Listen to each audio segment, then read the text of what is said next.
যেতিয়া নিজৰ পূৰ্বজন্মৰ কৃত সকলো কৰ্ম পাহৰি পেলাই আৰু এটা নতুন জীৱন আৰম্ভ কৰে আৰু সেই জীৱনটো আৰম্ভ কৰাৰ আগমুহূৰ্তটো যেতিয়া এতিয়া পদে কৈ গৈছে যে জীৱে যত ভুঞ্জয় যত দুখ ভুঞ্জয় পৌগণ্ড কালত পৌগণ্ড মানে সেই অৱস্থা অৰ্থাৎ শিশুকালৰ পৰা যুৱকালৰ মাজৰ অৱস্থাটোক পৌগণ্ড কাল বুলি কোৱা হয় সেইখিনি সময়ত যেতিয়া গুৰুকুলত আগতেতো ব্যৱস্থা আছিল যে সেইখিনি সময়ত শিক্ষা বিদ্যা অৰ্জনৰ বাবে গুৰুকুলত আৰু আজি হেৰিয়ত ক'বলৈ গ'লে আজিৰ ভাষাত ক'বলৈ গ'লে স্কুলত যেতিয়া এডমিশ্যন দি দিয়া হয় পোনপ্ৰথমতে কোনো ল'ৰা ছোৱালী পঢ়াত মন নাথাকে কাৰণ ইণ্টাৰেষ্টটো নাথাকে তাৰপিছতে এটা বয়স পোৱাৰ পাছতে কোনোবা এজন মেধাৱী হয় কোনোবা এজনৰ মন থাকে নাথাকে এইখিনি নিজৰ সংস্কাৰৰ কথা আৰু সেই অৱস্থাটো পাৰ কৰাৰ পাছতো যেতিয়া যুৱকাল পাৰ হৈ যেতিয়া গৃহস্থী আশ্ৰমত প্ৰৱেশ কৰে এতিয়া চাওকচোন গৃহস্থী আশ্ৰমত প্ৰৱেশ কৰোঁতেই এতিয়া পদে এটা কথা কৈ গৈছে যে গৃহস্থী আশ্ৰমত প্ৰৱেশ কৰি যে মনুষ্যই যি নাৰী সংগত থাকে সেই নাৰী সংগক বহুত নিন্দা কৰা হৈছে তাৰ অৰ্থ তেতিয়াহ'লে আমি এইটো এনেকৈ লৈ ল'ম নি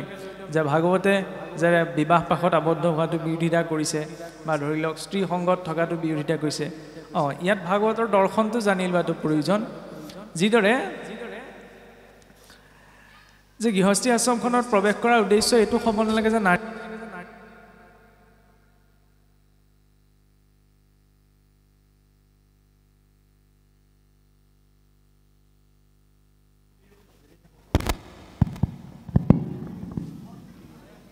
ইউ ছিগনেলটো দিছেগৈ আৰু বেছি সময় নাই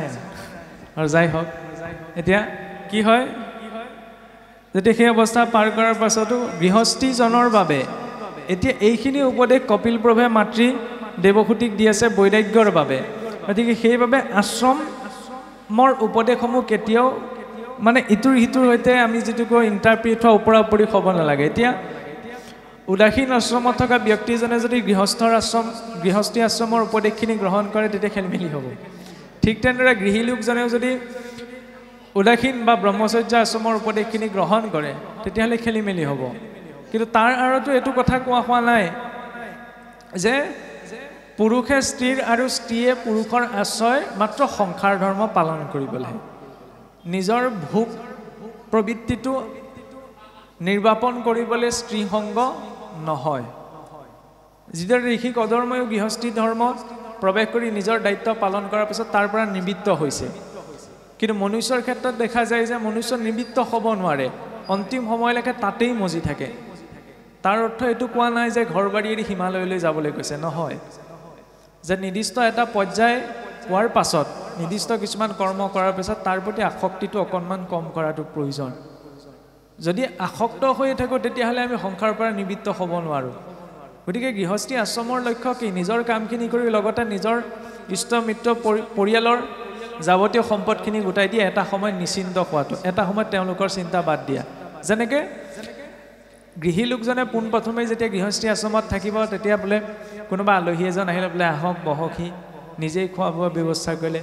কিন্তু এটা পৰ্যায় পোৱাৰ পাছত এনেকুৱা হয় যেতিয়া ঘৰ বাৰী সকলো মাটি বাৰী নিজৰ ল'ৰা ছোৱালীক চমজাই দিয়ে তেতিয়া বোলে কোনোবা অতিথি এজন আছে বোলে আজি আপুনি ওলালেহি হয় ল'ৰা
কৃষ্ণ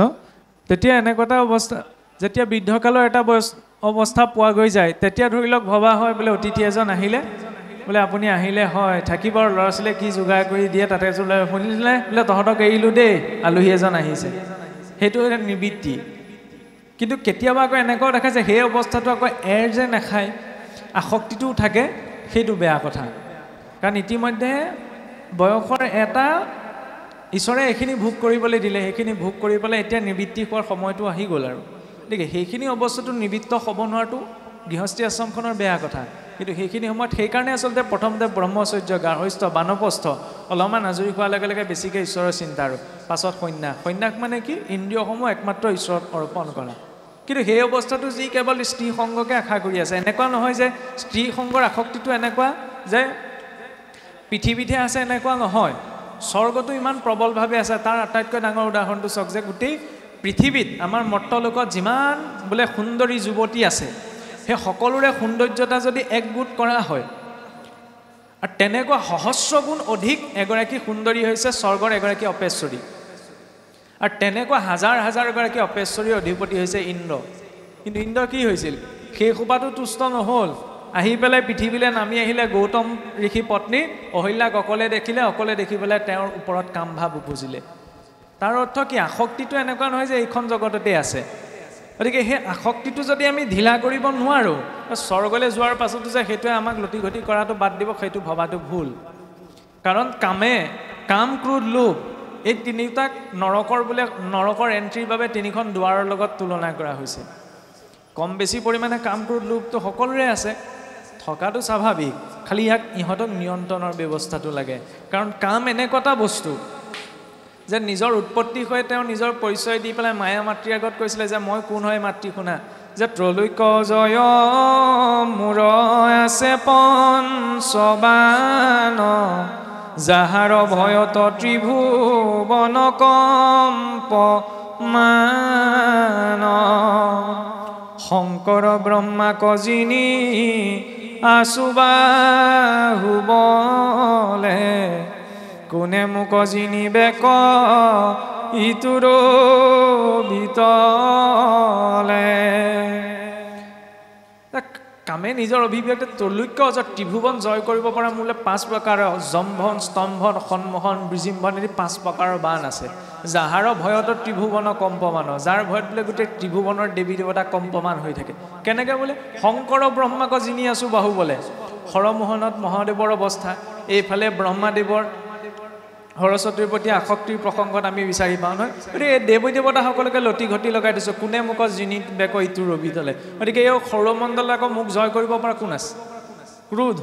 মহুৰ শৰৰ ঘাৱে হৃদয় বিদাৰে কৈতবা লুকাইব লোক দেখি অন্ধকাৰে হৰি ভগতি কজিতো নম্ৰ ভাৱে কৰে তাহাক ৰাখিব মই এহি অগ্নিশৰে ক্ৰোধ যেতিয়া কাৰোবাৰ মন মগজত উঠিবলৈ সন্মুখত পিতৃ মাতৃ পুত্ৰ ভাইজা আপোন পৰ কোন আছে বিচাৰ কৰিবলৈ ধৈৰ্য নাথাকে সেইকাৰণে কৈছে মুহুৰ শৰৰ ঘাৱে হৃদয়ে বিদাৰে বাকীবিলাক ঘায়ে মগজুত আক্ৰমণ কৰে ভৰিত আক্ৰমণ কৰিলে বা হাতত আক্ৰমণ কৰিলে কেনেবাকৈ অস্ত্ৰাঘাত কৰিলে ক্ৰোধে চিধাই কিহত আক্ৰমণ কৰে হৃদয়ত বা অন্তৰত কিন্তু যি হৰি ভগতিক যিটো নম্ৰভাৱে কৰে তাহাক ৰাখিব মই এহি অগ্নিশৰে যে ক্ৰোধৰ প্ৰয়োজনীয়তাও আছে যিখিনিত অধৰ্ম হ'ব অধৰ্মটোৰ বিৰোধিতা কৰিবলৈ ক্ৰোধৰ প্ৰাসংগিকতা আহি পৰিব সেইখিনিত ক্ৰোধে সৎৰূপত ক্ৰিয়া কৰিব তাৰ বিপৰীতে ক্ৰোধৰ যিমান প্ৰয়োগ হ'ব সেই সকলো জীৱৰ অৱনতিৰ বাবে কাৰণ ক্ৰোধাৎ ভৱতি সন্মোহাৎ স্মৃতিভংসাদ বুদ্ধিনাশ প্ৰণশ্যতি ধ্যায়তো বিষয়েন পুংস সংগাস্তে সুপজায়তে সংগাত সংজায়তে কামাত ক্ৰোধাৎ ভিজায়তে কিবা এটা কথা ভাবোঁতে পাবলৈ কামনা সৃষ্টি হওঁতে তাৰ পৰা বিষয় উপজে বিষয়ৰ পৰা সেই বিষয়টো নোপোৱালৈকে ক্ৰোধ আৰু ক্ৰোধ যেতিয়া উপজে তেতিয়া বুদ্ধি নাশ হয় বুদ্ধি নাশ হ'লে জীৱৰ অধোগতি হয় লোভ বোলে বিশ্ব ব্ৰহ্মাণ্ডত যিমান বোলে মানুহক অহিত কৰিব পৰা কিবা বিষয় আছে তাৰ একেবাৰে শীৰ্ষস্থানত আছে লোভ কেনেকৈ ব্ৰহ্মাণ্ড ভিতৰে দেখি উকতো মিয়াই লোভিয়াত পৰে মনো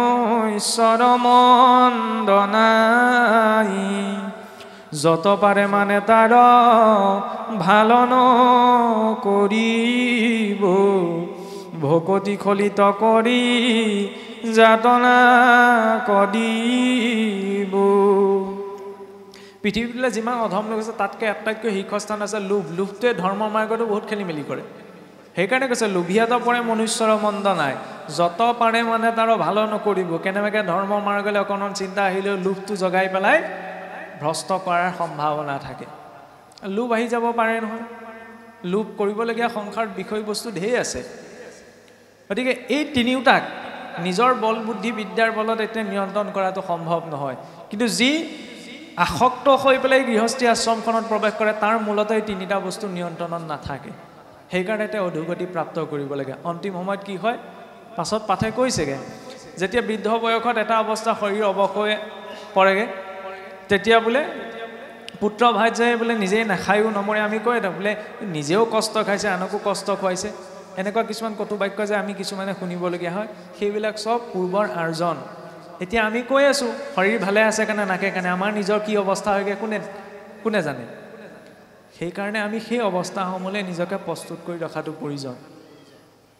যাতে তেনেকুৱা এটা অৱস্থা আমি প্ৰাপ্ত নহওঁ কাৰণ এই জীৱনটোত আমি যিমানবিলাক আসক্তি প্ৰকাশ কৰিলে সেই আসক্তিবিলাক অন্তিম সময়ত আমি তাৰ সামান্য জাতকা এটা হ'লেও পাই যাবই লাগিব সেইটো আমি এইখন সংসাৰত দেখি থৈ যাম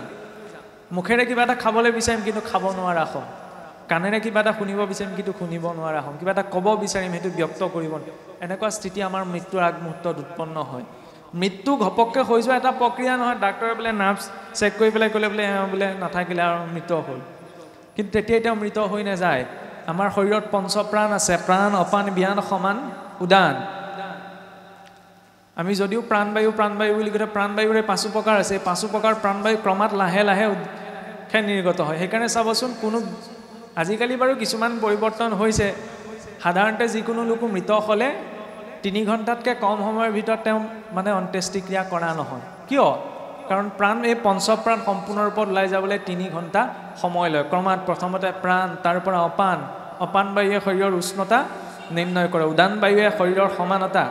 ব্যান বায়ু যি সমস্ত অংগত ব্যাপ্ত হৈছে সেই ব্যান বায়ু শেষত একেবাৰে উদান বায়ু এই পঞ্চপ্ৰকাৰ প্ৰাণ ওলাই যাওঁতে সময় লাগে যেতিয়া নাৰ্ভ কাৰণ আজি বিজ্ঞানীয়েওতো কৈছে যে নাৰ্ভছটো আপোনাৰ চলি থকা বন্ধ হাৰ্টটোৱে কাম কৰা বন্ধ কৰাৰ পাছতো 3 ঘণ্টালৈকে চকুযোৰ ভাল হৈ থাকে নহয়নে 4 ঘণ্টালৈকে লাংছ অৰ্থাৎ হাওঁফাওঁযোৰ ভাল হৈ থাকে গতিকে মৃত্যু ইমান সহজ প্ৰক্ৰিয়া নেটো চলি থাকে মৃত হৈ পৰি থাকে সন্মুখত কোনে কি কান্দিছে চব দেখা পায় কিন্তু সি একো ব্যক্ত কৰিব নোৱাৰে সেইটোক কোৱা হয় ভৈৰৱী যাতনা প্ৰত্যেক মনুষ্য সেইটো ভুগিব লাগিব এইটো জীৱনত আমি যি কৰিলোঁ আৰু চাবচোন আটাইতকৈ ইণ্টাৰেষ্টিং কথা সেই কান্দি থকা মানুহকেইটাই পিন্ধি থকা অলংকাৰকেইটাও খুলি থৈ দিয়ে আমি যিজনক গোটেই জীৱনক শত্ৰু বুলি ভাবি দিলোঁ শত্ৰুজনে আপুনি মই পিন্ধি থকা অলংকাৰকেইটা খুলিবলৈ নাহে ঘৰৰ মানুহকেইটাই কিন্তু খুলিব মৃতকৰ বস্তু বুলি বিচনাখনো লগত পঠিয়াই দিয়ে নহয়নে মৃতকৰ বস্তু বুলি কাপোৰ সাজ পঠাই দিয়ে কিন্তু সোণৰ ৰূপৰ অলংকাৰকেইটা নপঠায় সেইটো হৈছে মানুহৰ মানসিকতা সেই বাস্তৱিকতাটো গতিকে সেই বাস্তৱিকতাটো সন্মুখীন আপুনি মই সকলো হ'ব লাগিব সেইকাৰণে সংযমিত ৰূপত নিজৰ জীৱনটো যাপন কৰিব লাগে কাৰণ অন্তিমত আচল ভেকু ভাওনাখন ওলাই পৰে কাৰ প্ৰতি সৌন্দৰ্যতা প্ৰেম ক'ত আছে ছালখন আছে কাৰণে আপোনাৰ মোক সন্মানটো আছে শুনিবলৈ এষাৰ কথা কঠিন হয় নহয়নে এই ছালখন যদি আঁতৰাই দিওঁ আপুনি মোৰ ওচৰলৈ নাযায় ময়ো আপোনাৰ ওচৰলৈ নাহোঁ গতিকে ছালখনৰ নিমিত্তেইটো গোটেই জীৱনটো নহয় আজিকালি চাওকচোন সংসাৰত এতিয়া আজি বৰ্তমান সমাজত বিশেষকৈ যুৱ প্ৰজন্মৰ মাজত যিমানখিনি সমস্যা দেখা গৈছে সকলোজনিতটো এই বিবাহজনিতই নহয় জানো এই যে দেখা দিয়া যায় বোলে দুদিনমান চিনাকি হ'লে পেলাই ল'ৰাই বোলে ছোৱালী লৈ পলালে ছোৱালী বোলে ল'ৰাৰ কাৰণে পলালে তাৰ পৰা সেইটোকে আমাৰ উদাহৰণ কৰে বোলে এয়া হৈছে প্ৰকৃত প্ৰেম সকলোকে এৰি থৈ আহিছে এতিয়া ভাবি চাওকচোন যি সংসাৰ আটাইতকৈ দুখ হৈছে প্ৰসৱ বেদনা মাতৃগৰাকীয়ে প্ৰসৱ বেদনা সহ্য কৰি সেই সন্তানটিক জন্ম দিলে নহয়নে নিজেই নাখাই নবৈ ডাঙৰ দীঘল কৰিলে সেইখিনিত চাওকচোন আমাৰ ল'ৰা ছোৱালীক যদি সোধা হয় প্ৰেম বুলি ক'লে চিধাই মনলৈ আহে গাৰ্লফ্ৰেণ্ড বয়ফ্ৰেণ্ডৰ কথা মাক বাপেকৰ কথা কিন্তু মনলৈ নাহে কাৰণ মানসিকতাত এইটোত সোমাই আছে প্ৰেম মানে কি ল'ৰা ছোৱালীৰ মাজত যিটো হয় সেইটোহে প্ৰেম পিতৃ মাতৃৰ জৰিয়তেও যিটো প্ৰকাশ পায় সেইটো প্ৰেম বুলি কিন্তু মানসিকতাত নাই নহ'লেনো চাওকচোন যি পিতৃ মাতৃয়ে গোটেই জীৱনটো লগালে ডাঙৰ দীঘল কৰিবলৈ প্ৰসৱ বেদনা হৈ সেই সন্তান জন্ম দিলে সেই প্ৰেমক ছাইডলৈ থৈ পেলাই এই 2 মাহ 3 মাহ 6 মাহতে চিনাকি হ'ল বোলে গ'ল বোলে পলালে সেইটো প্ৰেম কেনেকৈ হ'ব আপুনি ভাবি চাওকচোন পৰিস্থিতি সাপেক্ষে কোনোবাই কিবা কৰ্ম কৰিছে তাত আমাৰ কৰিবলগীয়া নাই কিন্তু এইবিলাক যে বেছিকৈ বৃদ্ধি পাইছে ইয়াৰ মূলত আছে প্ৰকৃত দৰ্শনটোৱে নাই আমি কাৰ পিছত দৌৰিছোঁ ছালখনৰ পাছত ল'ৰাই হওক বা ছোৱালীয়ে হওক ভাতৰ পাতত নিমখকণ সোৱাদৰ নিমিত্তে প্ৰয়োজন নহয়নে ভাজিকণ কিয় লাগে যাতে উপকৰণ দ্ৰব্য হিচাপত খাই পেলাই ভাল লাগে কিন্তু গোটেই জীৱনটো কেৱল ভাত ভাজি গোটাই থাকিবলৈকে নহয়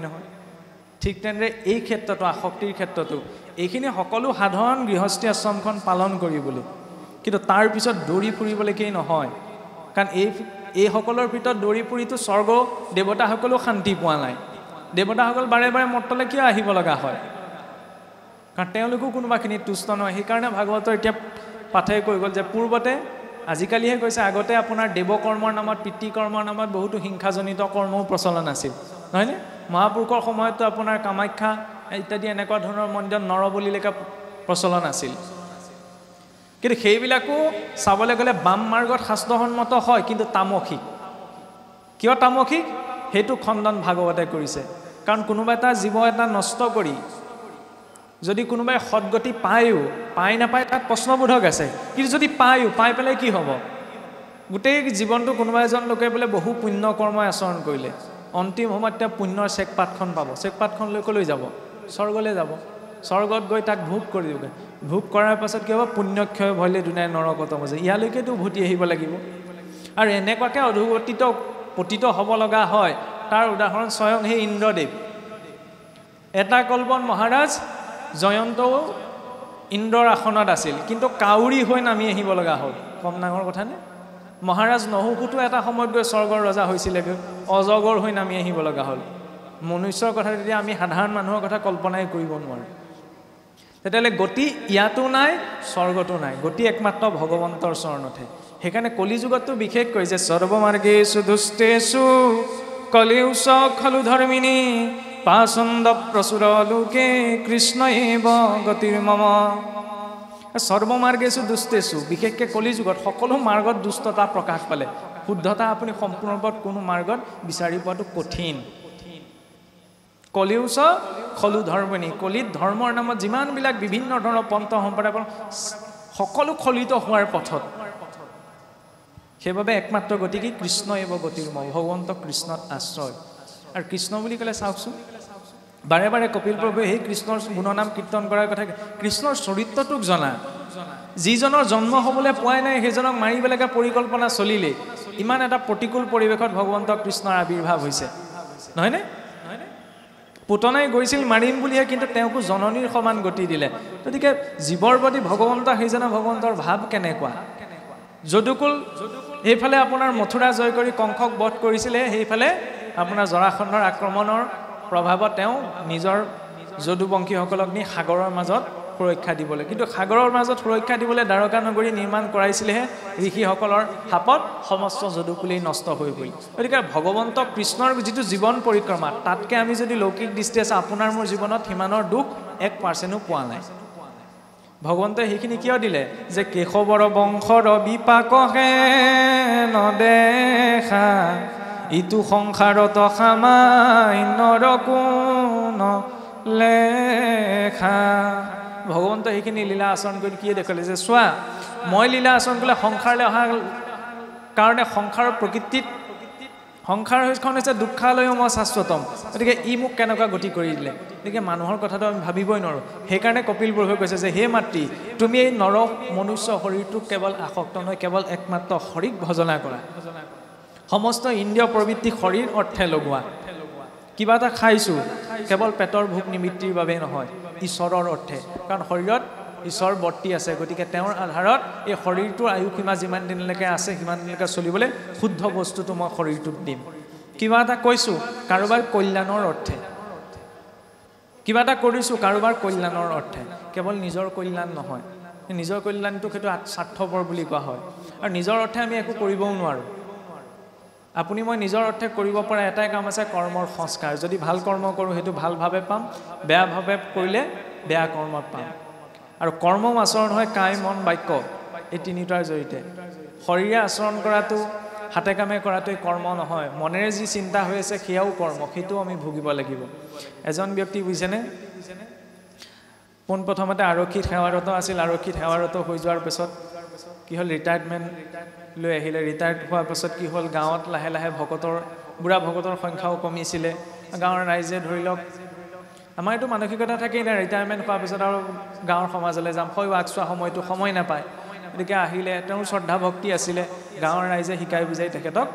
শৰণ ভজন দিয়াই ল'লে চাকৰি কালত এইবিলাক ল'বলৈ সময় পোৱা নাছিলে আৰু সমাজৰ কৰ্ম কৰে ধৰি লওক পাঠ পঢ়ে নাম গাই যিখিনি যাৱতীয় কৰ্ম সেইখিনি কৰ্ম কৰে কাৰণে মাছ মাংস খোৱা চব এৰি দিলে তেনেদৰে তেওঁ সমাজখন ২৬ বছৰ কাল চলালে ২৬ বছৰ যোৱাৰ পাছত এতিয়া তেওঁ যেতিয়া শৰীৰ অৱসৰ আহিল অন্তিম সময় উপস্থিত তেতিয়া নৰিয়াত পৰিব লগাল প্ৰায় ৩ দিনমান নৰিয়াত পৰি থাকিল নৰিয়াত পৰিলে আমাৰ ধৰি লওক এনেকুৱা এটা চিন্তা আছেনে কিজানি কিবা দুখাদি হৈছে তেতিয়া আমাৰ কি হয় গাঁৱৰ ভকত দুজনমান নিমন্ত্ৰণ কৰে গীতা পাঠ অকণমান বা ঘোষা পাঠ বা ভাগৱত পাঠ এনেকৈ কৰা হয় তেওঁৰ পুত্ৰই সেই ব্যক্তিজনৰ পুত্ৰও অকণমান ভাগৱত পাঠ আয়োজন কৰিলে যদি কিবা দুখাদি আছে যাতে খণ্ডন হয় কাৰণ ইমান কষ্ট পাইছে তেতিয়া ওচৰতে নৰিয়াত তেওঁ পৰি কেকাই জেকাই আছে আৰু ওচৰতে ভকত দুজনমান নিমন্ত্ৰণ কৰে তেওঁ ভাগৱত পাঠ কৰিলে ভাগৱত পাঠ পঢ়ি আছে আৰু তেনেকুৱাতে ধৰি লওক পুত্ৰই সুধিলে আমাৰ সোধে নহয় যে কিবা ইচ্ছা আছে নেকি কিবা ইচ্ছাৰ কাৰণে কিজানি জীৱটো যোৱা নাই এনেকুৱা এটাও চিন্তা থাকে ল'ৰাই সুধিলে যে দেউতা আপোনাৰ কিবা ইচ্ছা আছে নেকি কিবা মনত আছে নি বাপেকে কি ক'লে জানেনে বোপাই মোৰ ছাগলী মঙহৰ জোল অকণমান খাবলৈ মন আছে আজি ২৬ বছৰ পূৰ্বৰ কথা বাদ দিয়ক ২৬ বছৰ তেওঁ শৰণ ভজন লৈ মাছ মাংস চব এৰিলে সমাজৰ নীতি নিয়ম সকলো শৃংখলাবদ্ধ ৰূপত পালন কৰিলে তেতিয়া এই অন্তিম সময়ত ওচৰতে ভাগৱত পঢ়ি আছে বাস্তৱিক কাহিনী তেতিয়াহ'লে ছাগলী মঙহৰ জোল ক'লে কেনেকৈ মনত পৰিবলৈ পালে সেইটোৱেই যে মই মুখেৰে আপোনাক দেখুৱাই মই এৰিলোঁ কিন্তু মনত যদি চিন্তা কেতিয়াবা গোন্ধটো পালে এই অকণমান খাবলৈ পোৱাহেঁতেন কৰ্মেন্দ্ৰিয়ানি সংযম আচিত মনসা স্মৰণ ইন্দ্ৰিয়াৰ্থান বিমূঢ়াত্মা মিথ্যাচাৰচ উচ্যতে সেইটো তেতিয়াহ'লে মিথ্যাচাৰ হ'ব আৰু অন্তিম সময়ত মনলৈ কোনটো আহিব যিটো মনত চিন্তন হৈ আছে সেইকাৰণে কি কৈছে যে হে মাতৃ যদিও মই তোমাক এই তত্ত্ব উপদেশ দিছোঁ তুমি ভগৱন্তৰ ৰূপটো ধ্যান কৰা ৰূপটো ধ্যান কৰিলে তেওঁত মতি দি পেলাই শৰীৰ যেতিয়া এৰিবা তেতিয়াহে তুমি গতি পাবা তোমাৰ পুত্ৰৰ ৰূপত স্বয়ং ঈশ্বৰে জন্মগ্ৰহণ কৰিলে তাৰ জৰিয়তে তুমি গতি নোপোৱা কম ডাঙৰ কথানে বসুদেৱৰতো সেয়াই হৈছিল নাৰদেৱক ক'লেগৈ যে স্বয়ং জগতৰ ঈশ্বৰে মোৰ পুত্ৰৰ ৰূপত আৱিৰ্ভাৱ গ্ৰহণ কৰিলে কিন্তু তথাপিচোন এতিয়ালৈকে মই কৃষ্ণক ঈশ্বৰ ৰূপত ভাৱনা কৰিব পৰা নাই তেতিয়াতো নাৰদদেৱে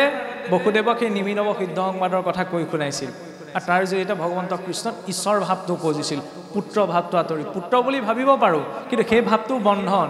ভজিলে সদায় ঈশ্বৰ ভাৱতেই ভজিব লাগিব আৰু যেতিয়া কৃষ্ণৰ সেই দিব্যৰূপ ধ্যান কৰিছে তেতিয়াহে বসুদেৱে গতি পাইছে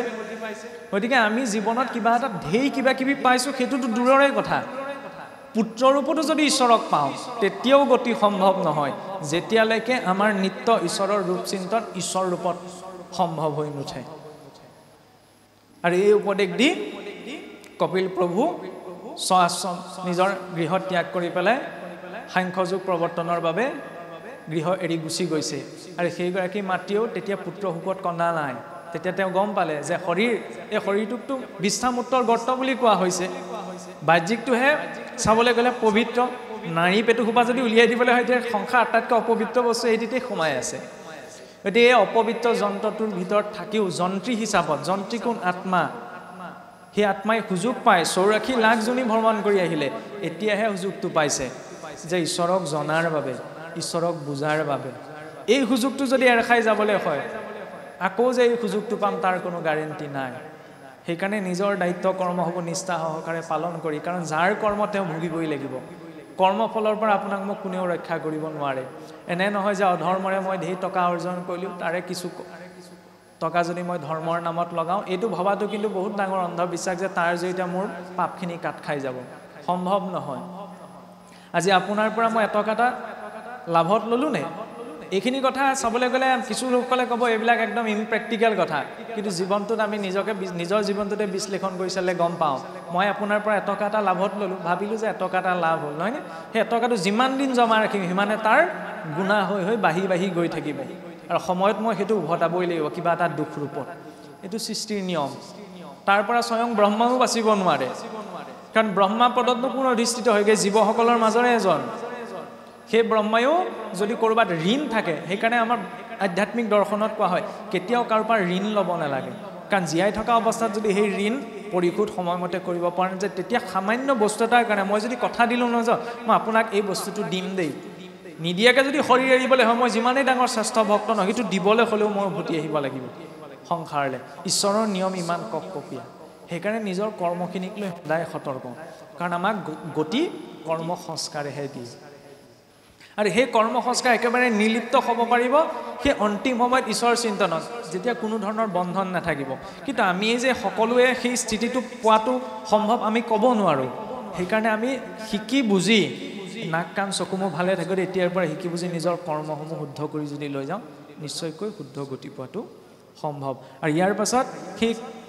আই দেৱহূতিয়ে আন্তৰিকভাৱে ভগৱন্তৰ ৰূপ ধ্যান কৰি পেলাই যি স্থানত শৰীৰ আছে এতিয়াও ভাৰতবৰ্ষত সেই স্থান আছে সিদ্ধিপদা নামত তাৰ পৰা এখন নৈ উৎপত্তি হৈছিল সিদ্ধিদাৰ নামত যি স্থানত কপিল প্ৰভুৰ মাতৃ স্বয়ং মনু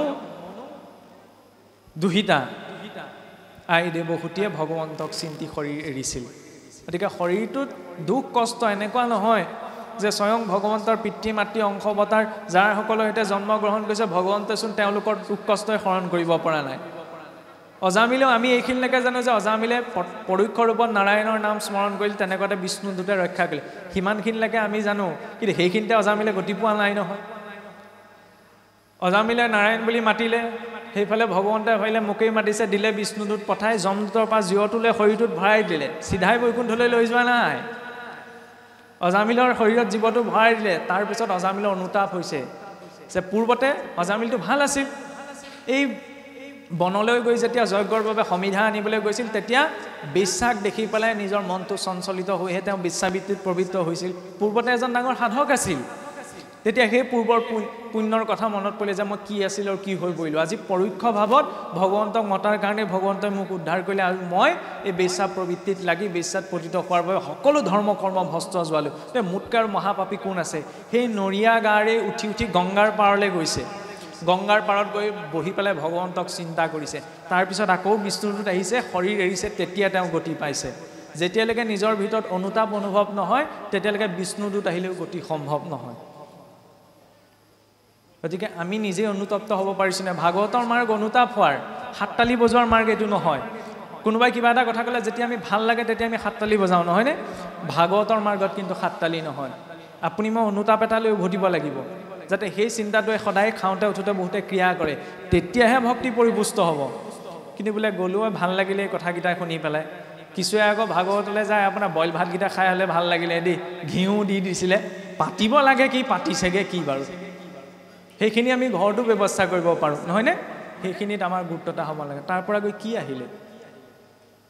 ইয়াৰ পৰা কি লৈ গ'লোঁ যদিও আপুনি মোকো উপদেশ দি লাভ নাই ময়ো আপোনাক উপদেশ দি লাভ নাই কাৰণ কৰিমটো সেইটোৱে মই নিজৰ যিটো ঢুকি পামগৈ সেইকাৰণে কোৱা হৈছে কম বেছি পৰিমাণে সকলো মনুষ্যই নিজকে শুদ্ধ বুলি কৰাটো সম্ভৱ নহয় সেইবাবে এটা সিদ্ধান্ত আছে যে মানুহে ভুল কৰাটো মানুহৰ প্ৰকৃতি তাক মানি লোৱাটো হৈছে সংস্কৃতি আৰু তাক শুধৰাই লোৱাটো হৈছে প্ৰগতি সেয়া লাগিলে কায়িক স্তৰতেই কৰিছোঁ বাচিক স্তৰতেই কৰিছোঁ মানসিক স্তৰতেই কৰিছোঁ বা শাৰীৰিক স্তৰতেই কৰিছোঁ গতিকে এই ভুলখিনি শুধৰাই কোনখিনিত আমাৰ ভুল হৈছে কাৰোবাক কিবা দুখ দিছোঁ নি সেই চিন্তাৰ যেতিয়া আমি আগবাঢ়িম তেতিয়া চাব নিজৰ গোটেই জীৱনটোৱে ভক্তিপূৰ্ণ হৈ পৰিব সেইকাৰণে কোনোবা এজন কবিয়ে ক'ৰবাত কিবা এটা প্ৰসংগত লিখিছিলে ইমান সুন্দৰকৈ ভক্তি যেতিয়া বোলে মানুহৰ খাদ্যত প্ৰৱেশ কৰে তেতিয়া সেই খাদ্যও প্ৰসাদ হৈ পৰে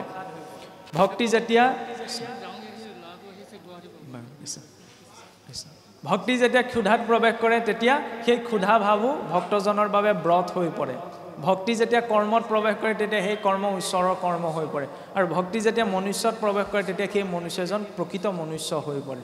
সেই ভক্তিটোক লাগে দৈনন্দিন জীৱনত ঈশ্বৰৰ প্ৰতি সমৰ্পণ ভাৱত মই কাৰোবাৰ সৈতে কিবা এটা খেলি মেলি কৰাৰ মুহূৰ্তত যদি ঈশ্বৰৰ প্ৰতিচ্ছবিটো মনলৈ আহে তেতিয়াহ'লে পাৰিমনে নোৱাৰোঁ কাৰণ তেওঁৰ দৃষ্টিত আছোঁ সেইটো ভক্তি সেই স্থিতিটো যেতিয়া যিদিনা উৎপন্ন হ'ব তেতিয়া তেওঁ কি কৰিব লাগে কি কৰিব নালাগে এইখিনি কোনেও কাকো বুজোৱাৰ প্ৰয়োজনীয়তা নাথাকে এতিয়া সময়ৰ প্ৰতি লক্ষ্য ৰাখি আমি ইমানতে আমাৰ কথা সামৰিব বিচাৰিছোঁ পৰৱৰ্তী পাঠৰ জৰিয়তে পাঠ সামৰি মাৰিব গতিকে এইখিনি কথা আপোনাসৱৰ আগত উপস্থাপন কৰিবলৈ যাওঁতে যদি কিবা দুখাদি ৰৈছে এতিয়া চাওক আপোনাসৱৰ আগত এইখিনি কথা ক'লোঁ ইয়াৰ পৰা গৈ পেলাই মই কি কৰিম কি নকৰিম কেইটা ভাল কাম কৰিম কেইটা বেয়া কাম কৰিম আপোনালোকেতো নেদেখে হয়নে আপোনালোকক সেইকাৰণে মই ঠগি থৈ গুচি যাব পাৰিম নাম প্ৰসংগ কৰোঁতে কিমান ধুনীয়া ঘোষা এজনা মহাপুৰুষে লিখি থৈ যোৱা গাইছিল নহয় মই তোমাক ভাণ্ডো তুমি মোক ভাণ্ডা চৈধ্যয় শাখিক ভাণ্ডিব পূৰ্ণ উপায় মই আপোনাক কপটৰে ঠগি থৈ যাব পাৰিম, আপুনি মোক পাৰিব, কিন্তু লগত যিজন 14 সাক্ষী আছে সেই 14টা CC কেমেৰাত যিবিলাক ৰেকৰ্ড হৈ আছে সেইবিলাক ডিলিট কৰাটো পচিবল নহয়। গতিকে তাৰ প্ৰতি সতৰ্কতাৰে যদি আমি জীৱনটো লৈ যাওঁ তেতিয়াহ'লে অধৰ্ম কি ধৰ্ম কি কোনেও আমাক বুজোৱাৰ প্ৰয়োজনীয়তা নাথাকেগৈ। সদৌ শেষত সেই ভাৱনাৰে যদি এইখিনি কথা প্ৰকাশ কৰিবলৈ যাওঁতে আমাৰ কিবা